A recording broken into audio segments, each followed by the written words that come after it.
The next big step in the STP application process is here, the Situational Judgment Test. But if you're feeling nervous about it, don't worry, your STP application body got you covered. In this video, I'll talk about the STP Situational Judgment Test, how I prepared for it, and of course, my top tips. If you're coming across my channel for the first time, you're welcome. My name is Cynthia and I'm a first-year trainee in cancer genomics. Remember to give this video a thumbs up and click the subscribe button, and let's get right into the video.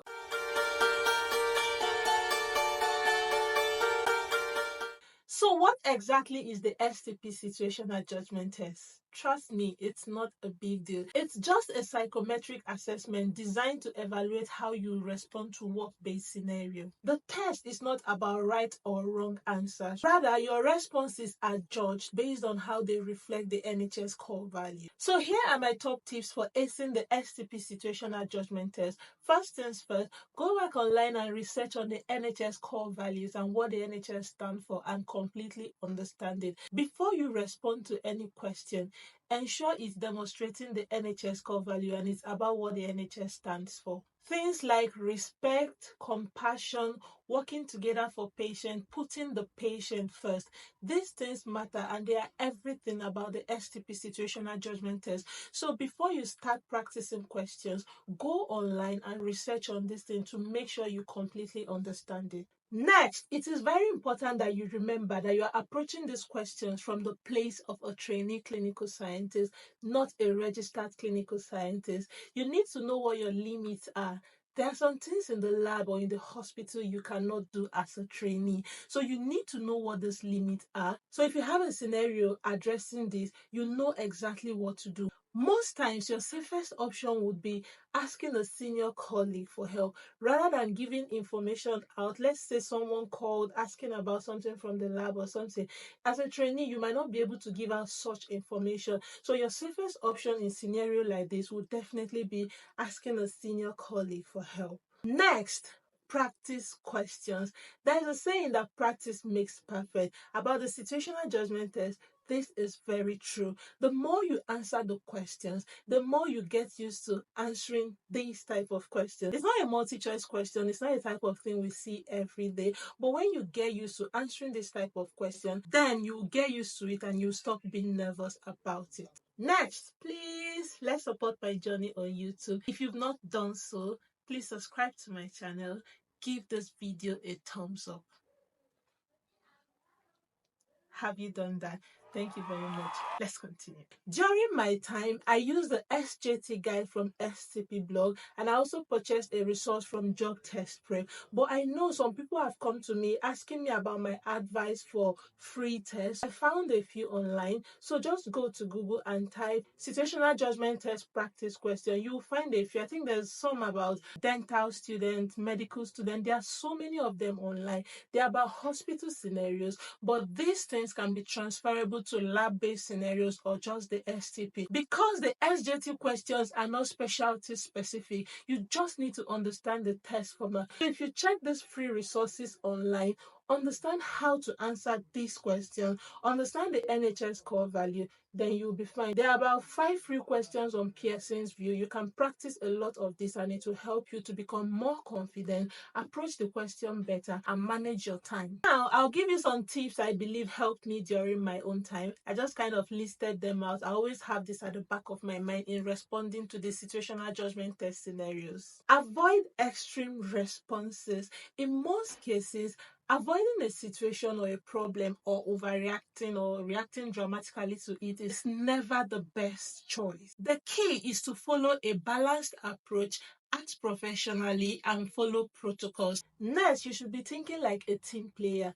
If a scenario is about supporting a colleague, working with teammates, or escalating an issue, think about how a professional trainee would behave. In ranking your options, not doing anything about it is not an option. Always offer to help, and if you are not sure, if you are in doubt at any point, remember to ask for help from your senior colleague.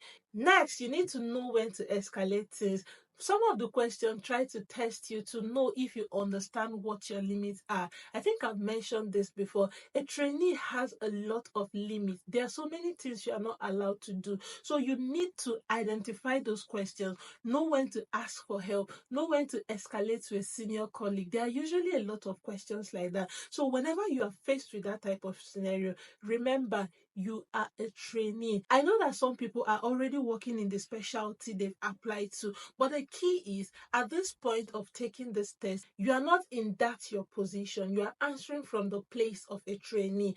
Escalate the issue and don't handle it yourself. So in ranking your options, escalating it or asking senior colleagues for help should always come first. Manage your time wisely. I think the SJT will be 50 minutes and it has 25 questions. Here's what I did while practicing the test. I timed myself. So for the SJT guide I got from STP blog, I think he also has 25 questions. So what I did, I timed myself at 50 minutes, making sure I don't spend more than 2 minutes in each question. If I spend more than 2 minutes in a question, I try to make sure I answer the next one quickly. If you spend too much time on a question, it will affect you. So don't bother overthinking it. Just try to get used to answering this type of question. I usually time myself while practicing to make sure I get used to answering these 25 scenarios in 15 minutes. If you're unsure about any response, rather than overthinking it, just pick the answer that you feel aligned with the NHS core value or is the right thing to do at that time. Rather than spending so much time there affecting the rest of the question, just pick an option. Don't overthink it or allow it to walk you up. Just go on to the next question in order to save time. But remember, when you get this practice question, ensure you time yourself so that you get used to answering each question in 2 minutes or max. Average your time so that you don't spend more than 15 minutes. Again, practice, practice, practice. There are so many resources online. Go to Google, go to STP blog, go to Job Test Prep. If you have the money for paid resources, why not? If you don't have the money, search on Google, go to UCAT, check medical students, check for dental students. There are so many resources available online. Try the one from Pearson View. These are things that are going to help you. But not doing anything at all is not the best choice. Ensure you practice, practice, practice. I know some of you are working. I know some of you are students. I completely understand. But this year's SJT is opening on the last week of February. So you can spend 1 hour each day practicing the situational judgment test. It's better to do something rather than do nothing at all. So try to practice and get used to answering this type of question. So that's it. Those are my top tips for tackling the NHS STP situational judgment test. Remember, the test is not about tricking you.